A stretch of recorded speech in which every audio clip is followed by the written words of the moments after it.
Bueno, bienvenidos a otra entrega de En el Radar, con toda la actualidad y la información climática, las temperaturas, los vientos, las lluvias y cómo todo esto afecta no solamente al ser humano, sino también a lo que es la parte agrícola ganadera. Vamos a estar con toda la información, temperaturas bajas, heladas que están afectando a los cultivos, pero nos vamos ahora a este informe que tiene que ver con el cambio climático y cuánto incide el hombre en ese cambio climático. Adelante. El aire del sistema de climatización calienta una sala oscura e inundada. La instalación de Michelangelo Pistoletto recuerda el tema central de la Bienal de Arquitectura de Venecia, el cambio climático. Más de 750 participantes de diversas disciplinas presentan aquí sus proyectos. Para el curador a cargo, Carlo Ratti, la colaboración interdisciplinar es esencial. Según este arquitecto e ingeniero, director del Sensible City Lab del Instituto Tecnológico de Massachusetts, es la única forma de afrontar los grandes retos del planeta. La arquitectura lleva mucho tiempo ocupándose del clima y sobre todo de la reducción de emisiones, que sigue siendo algo muy importante. Pero el clima y el medio ambiente están cambiando y por eso creo que el mensaje clave de la Bienal debe ser la adaptación. Es crucial para la arquitectura y la única esperanza para el futuro. Carlo Ratti está convencido de que los arquitectos no deben perder el optimismo. La Bienal ofrece múltiples respuestas al cambio climático, ideas para sobrevivir dentro de los límites del planeta. Esta exposición invita a plantearse y cambiar la forma en que convivimos y nos relacionamos con el medio ambiente. Un equipo de paisajistas de la Universidad Técnica de Múnich se inspira en los pueblos Khasi y Jaintia del estado indio de Meghalaya. Comunidades que perfeccionaron técnicas para guiar el crecimiento de los árboles de caucho para crear extraordinarios puentes naturales.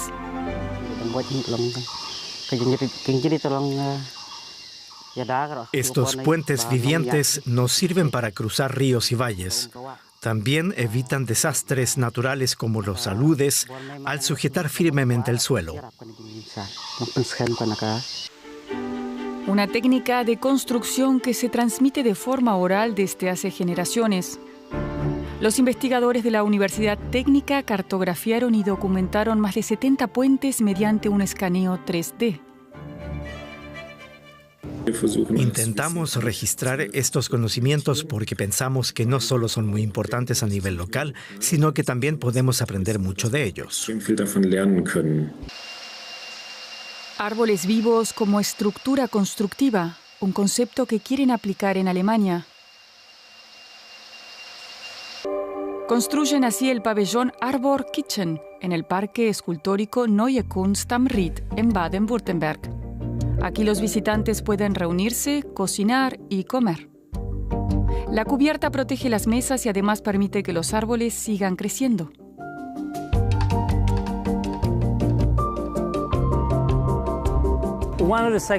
Una de las secciones de este año aborda lo colectivo. Trata de cómo aprendemos unos de otros. Me gusta mucho el proyecto de Toshin Oshinovo sobre los mercados de África. Plantea una forma más de ver esa inteligencia que surge de la multitud, que aquí resaltamos y de la que queremos aprender. La instalación de la arquitecta Toshin Oshinovo muestra el resultado de su investigación sobre los mercados de Lagos en Nigeria, su país natal. Aquí acaban la ropa, los autos y los electrodomésticos desechados del mundo occidental. Son productos que en otro entorno se consideran inservibles, pero mediante su modificación se consigue rediseñarlos en el propio mercado y adaptarlos al punto de venta, también en el mercado. Así se les da una nueva vida.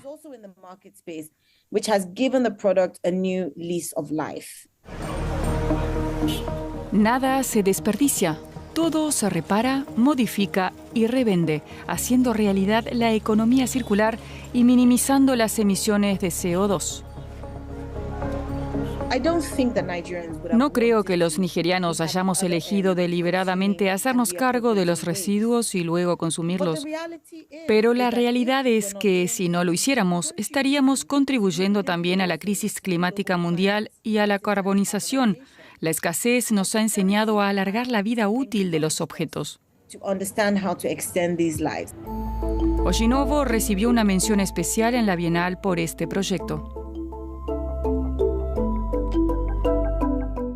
Bueno, y qué importante, ¿no?, es saber y cómo desde el mundo se está estudiando este cambio del clima, las sequías pronunciadas, las inundaciones, también las catástrofes, las tormentas, en fin, todo esto que está resumido y además después se transforma en noticia y que afecta en definitiva al ser humano. Nos vamos a ir ahora también a otro hecho que afectó a Bahía Blanca, ¿no? ¿Se acuerdan ustedes? Las grandes precipitaciones, inundaciones, las pérdidas. Bueno, hemos charlado con Gabriel Catopodis, que es el ministro de Obras Públicas de la provincia de Buenos Aires, sobre el veto de la ley de asistencia a Bahía Blanca, ¿no?, realizada por el gobierno nacional, y esto decía el ministro. No, muy grave que se haya vetado, muy grave que el presidente deje a Bahía Blanca sin 200.000 millones de pesos que tenían como principal destino la reconstrucción de Bahía después de ese tremendo temporal, esa tragedia que sufrieron. Por supuesto que era plata de todos los argentinos que habíamos decidido a partir de esa ley destinar a una que estaba y está muy urgida. Es insuficiente ese fondo y ese monto, pero era una ayuda importante para reconstruir Bahía, para que los bahienses sepan que no los hemos abandonado, y el gobierno nacional y el presidente de la nación deciden recortar, vetar esa ley y dejar nuevamente tirados a los bahienses frente a una tragedia como la que sufrieron. Alejandro. ¿Cómo le va, Catopodis? Cane Pabla, buen día. ¿Qué tal, Alejandro? ¿Cómo le va? Bien, ¿cómo anda usted? ¿Bien? Bien, muy bien. ¿Podría de alguna manera, comentábamos con Karina antes de salir al aire de usted, ¿podría haber un pedido o una medida cautelar con respecto a este tema? No, lo que correspondería, Alejandro, es que el Congreso Nacional pueda generar la mayoría, pueda volver a insistir, con 2/3, por supuesto, para evitar el veto, ¿no? Para evitar el veto del presidente.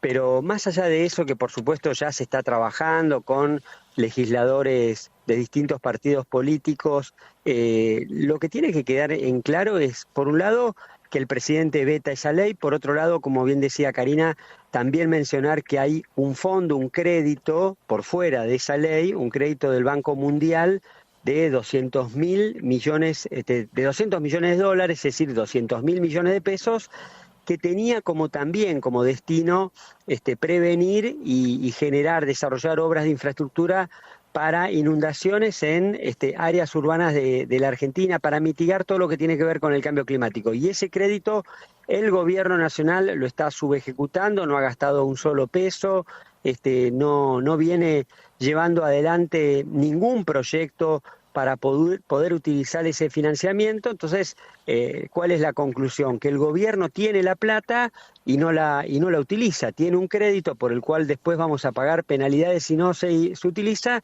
y hoy los bahienses están esperando de obras y de ayuda del gobierno nacional que no llega. ¿Van a iniciar una demanda, o la iniciaron en febrero, una demanda respecto de este tema desde el gobierno de la provincia de Buenos Aires? Es decir, ¿dónde está la plata? Sí, y en realidad lo que venimos reclamando con distintas presentaciones administrativas y judiciales es que el gobierno nacional tiene fondos porque se queda con la plata de los peajes de todas las rutas, porque todos los que cargamos el tanque de nafta de nuestro auto, 1/3 de ese costo va a una cuenta afectada que tiene como único objetivo, propósito y obligación reparar rutas, y hoy todos vemos que las rutas nacionales están absolutamente deterioradas, y el gobierno se queda con la plata y no cumple con ese que es el destino y la responsabilidad que tiene de cara a una situación que es muy grave de todo lo que está pasando en materia de obra pública.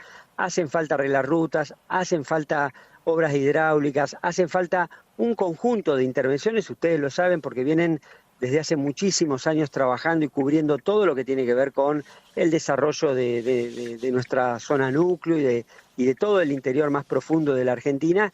Ahora, tenemos un gobierno nacional que ha recortado, paralizado toda la obra pública, y eso hoy está teniendo serias consecuencias. Por eso yo le preguntaba, ministro Catopodis, gracias por su tiempo, si habría posibilidad o solicitarían una medida cautelar para que se intime para la ejecución de esas obras. Bueno, tendremos que estudiar cuál es la medida. La primera decisión es insistir con los 2/3 para rechazar el veto, y eso permitiría que la ley vuelva a estar vigente y que el gobierno nacional esté obligado a destinar esos fondos, y también, por supuesto, vamos a estar evaluando otras medidas. Yo mañana estoy yendo a Bahía Blanca, estoy yendo cada 15, 20 días. La realidad es que todos quedamos choqueados con lo que pasó en Bahía Blanca, todos salimos un poco al auxilio. Ahora, el gobierno nacional respondió cuando estaban las cámaras de televisión, pero ahora que las cámaras ya no están en Bahía Blanca, bueno, silenciosamente decide una decisión muy arbitraria y pero muy injusta, sobre todo para los bahienses que estaban esperando, bueno, alguna ayuda y alguna mano de parte del gobierno nacional, que ya definitivamente no va a llegar. Bueno, debemos agregar también que el Gobierno Nacional, a través del vocero presidencial, aclaró entonces cuánto es el dinero que también se le ha aportado, y por eso se ha vetado la ley de emergencia para Bahía Blanca. Nos vamos a la zona del Paraguay. ¿Por qué? Bueno, porque se están perdiendo, a propósito de las heladas, más de 600.000 plantaciones de tomate. Atención con esto, de cómo afectan las heladas a esta parte de la región. Adelante. Una sorpresa para los productores nacionales. Hoy en día amanecimos con un perjuicio, yo creo que tanto gremial y nacional. Sí. Hubo mucha pérdida. Ya hay informes de los compañeros de los otros sectores también, de los otros lugares también, y que hubo una intensa helada a nivel nacional. Sí. ¿Cuántas plantas más o menos aquí en el departamento de Caaguazú se estima la pérdida? Y manejando todos los grupos, yo creo que es un monto muy elevado de plantas a nivel, ¿cómo se dice?, productores departamentales. Y porque nacionales sí que es mucho más amplio, según tengo entendido, porque en los otros sectores, en la zona más baja, seguramente hay informes, hay más pérdida de los productos frutícolas. Yo en mi equipo, por ejemplo, estaríamos manejando estimativamente, calculando así por productores, juntando así, estaríamos unos 600.000 plantas. El tema principal es en estos casos en frente de estos fenómenos climáticos, siempre los productores se tienen que responsabilizar de hacer su movimiento de estrategia, como se dice, para buscar una financiación de manta térmica, malla o algo así, pero con este fenómeno que se presentó, ni en estos casos no supimos hacerle frente a este fenómeno que se presentó el día de hoy. Sí, usted... No hay asistencia, pero yo creo que entendido, estuvimos hablando ya como grupo de productores a nivel gremial y departamental, que estaríamos llegando ya a las instituciones correspondientes para tener una conversación más profundizada, porque esta es una pérdida muy intensa que estamos teniendo hoy en día.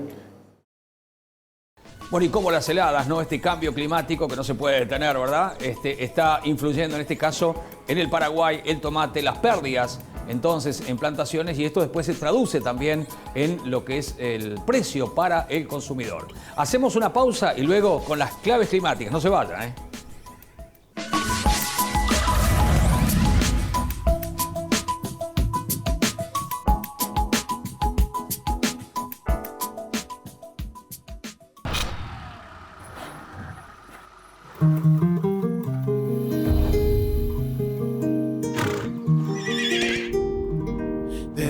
Of the stars, the heavens in your eyes, in everything I want to see you. Nueva Amarok, fuerza que nació para el campo. Volkswagen. Lo primero es acompañarte siempre. Cotiza tu campo en granizo4x4.com.ar. La segunda seguros. Lo primero sos vos.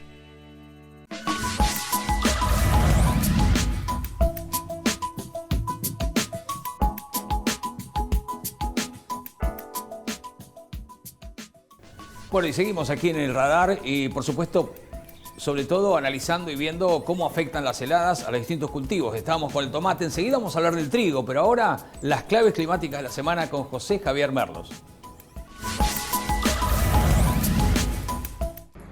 Hola, ¿qué tal? Bueno, aquí estamos para brindarles toda la información meteorológica nuevamente y bueno, estamos ya ante la llegada de otro nuevo sistema frontal frío que nos va a traer una masa de aire frío muy importante, en este caso parecida a lo que sucedió allá por el día domingo y lunes. En este caso vamos a tener la posibilidad de recibir algunas precipitaciones débiles dentro de lo que es la porción central del país, en lo que es el suroeste y sur de la provincia de Buenos Aires primero y luego algo en el sudeste. Esto tiene que ver con la irrupción de aire frío de origen prácticamente polar, de la mano de un gran sistema de alta presión que va a actuar en conjunto con un sistema de baja presión que se va a posicionar sobre el océano Atlántico, y la acción conjunta de estos dos sistemas meteorológicos va a dar fuerte circulación de viento del sector sur, lo que va a traer nevadas en zonas que no son muy comunes de recibir importantes nevadas en este caso. Para lo que es el día domingo y el día lunes, el Alto Valle de Río Negro, tanto parte del día sábado como el domingo, el Alto Valle de Río Negro, reitero, también La Pampa, después se va a trasladar toda la región de Cuyo, Mendoza, San Juan, San Luis, las sierras de Córdoba, todos estos lugares que estoy mencionando van a tener la posibilidad de recibir nevadas. También es el caso de dentro de la provincia de Buenos Aires, yo hablaba de precipitaciones, bueno, algunas precipitaciones van a ser en forma de nieve. ¿Dónde? Y otra vez, en la Sierra de la Ventana, en este caso sudeste de la provincia de Buenos Aires, puede también recibir algunas nevadas aisladas allá por el día, parte del día domingo y sobre todo el día lunes. El resto de la región pampeana, debido a esta irrupción de aire frío, sí tendrá, por supuesto, muy bajas temperaturas, pero sin la posibilidad de precipitaciones importantes. Si ocurre algo, serán de características débiles y muy aisladas. En tanto, el litoral y sobre todo lo que tiene que ver con el norte de esta región, me refiero más que nada a las provincias de Corrientes y Misiones, y en especial en esta última,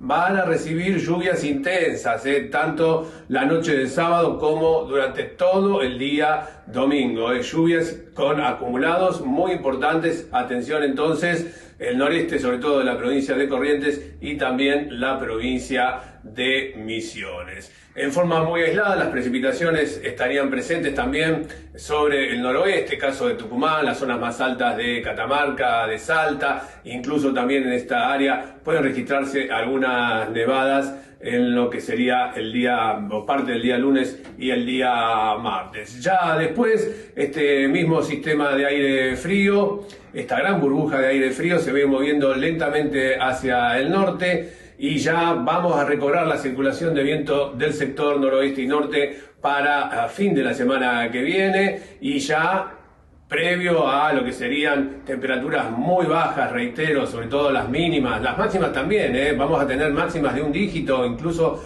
en el norte bonaerense, sur de Santa Fe y sur de Córdoba. Las mínimas van a estar bastante bajas, por supuesto heladas, es la que se esperan para mediados de la semana que viene, y ya después, reitero, jueves y viernes las temperaturas se irían recuperando lentamente.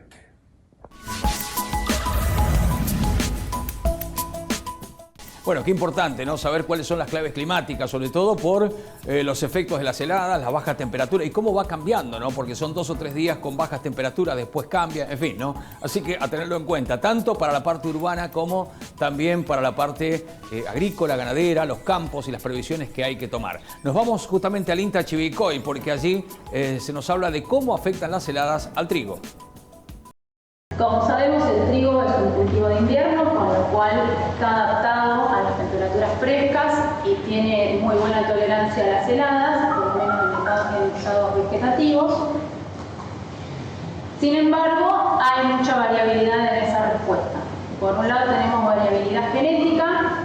Acá estos son ensayos que muestran, acá hay una escalita de cómo es el daño por heladas, que se evalúa planta en estado vegetativo. Estos son ensayos del CREA Oeste de Buenos Aires. Y bueno, en rojo y con 1 tenemos los más afectados y en 5 tenemos los que menos se afectaron. Y acá se para distintos cultivares. Esto es información del 2020-2021, no tiene los últimos cultivares. Pero simplemente para ver que hay variabilidad. Acá tenemos los ciclos largos, que en general el daño por heladas que tienen es menor que los ciclos cortos que tenemos acá, que son los más afectados. Los más afectados con la escala 1 y 2 son los ciclos cortos. Así que por un lado vemos eso, ¿no? Esa diferencia entre los cultivares largos y cortos, que los largos en general tienen mayor tolerancia a las heladas. Y otra cosa que muestra acá es que no necesariamente que se haya afectado más con las heladas en el momento vegetativo, justamente, eso se va a traducir en una pérdida de rendimiento, ¿no? Hay muchas cosas que pasan en el medio, interacción con el ambiente y la capacidad que tiene el cultivo de recuperarse, que nos va a dar después el resultado final del rendimiento. Acá, bueno, como ejemplo, tenemos algunos cultivares que tuvieron afectado tolerancia intermedia y que tuvieron un rendimiento por encima del promedio.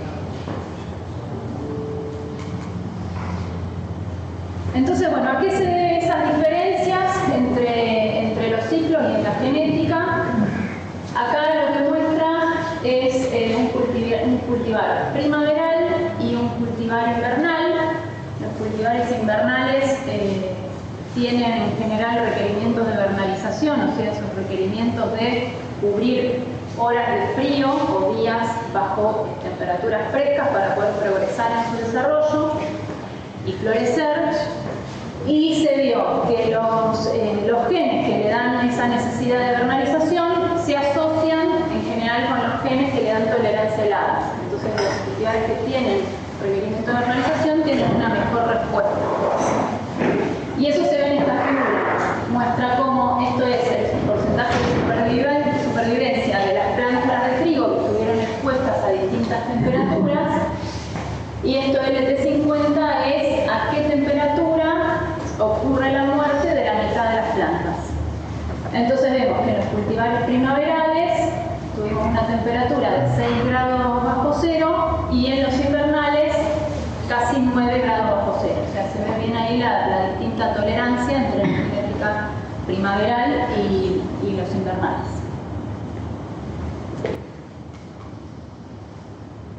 Entonces, por un lado, vemos que tenemos genética y genes asociados a esa respuesta, pero no todos son los genes, como dice ahí. También es importante la aclimatación de ese cultivo a esas temperaturas frescas. No es lo mismo que nos caiga una helada después de tener una semana con temperaturas cálidas como ahora, que si viene el clima refrescando progresivamente, luego cae una helada, ¿no? Entonces acá esta figurita muestra el seso, vemos también nuevamente porcentaje de supervivencia de plantas en cultivares invernales, primaverales e intermedios, y esto es el tiempo que estuvieron aclimatándose a temperaturas frescas, ¿no? Venían de temperaturas más bien cálidas, de 15 y 10 grados, esas temperaturas de día y noche, de 10 y 5 grados, y luego se los aclimató en distinta cantidad de días a 4 y 2 grados.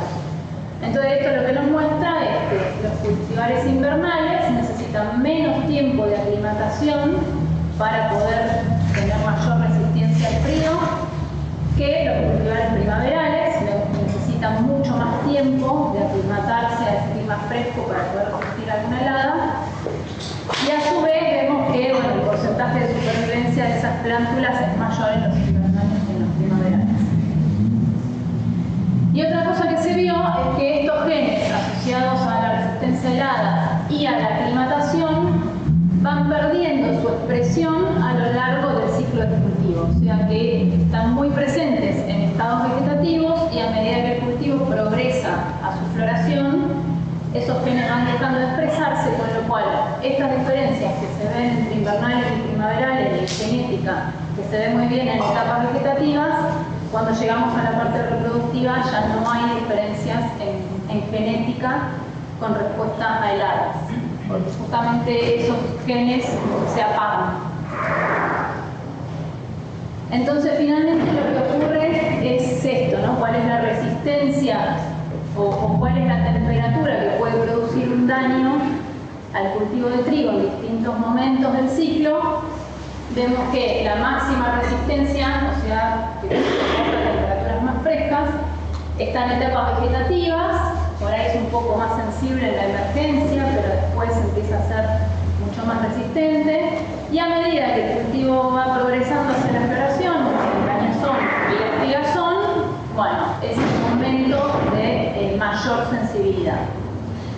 Entonces, una helada que nos ocurra en este periodo, a partir de espigazón, va a tener necesariamente un efecto en el rendimiento y no hay cultivares que sean tolerantes a eso, no hay diferencias genéticas en esa resistencia, pero si ocurren heladas en etapas vegetativas, no es que no le pasa nada al cultivo, puede tener un efecto sobre el canopeo, pero es mucho más variable, hay, como vimos, mucha variabilidad en la genética y también mucha interacción con el ambiente. Bueno, llegamos a la parte final de En el Radar y por supuesto este análisis crucial, ¿no?, de cómo la naturaleza va influyendo en el hombre, ¿no?, y algo que no se puede cambiar, que es el clima. Así que bueno, nos volveremos a ver en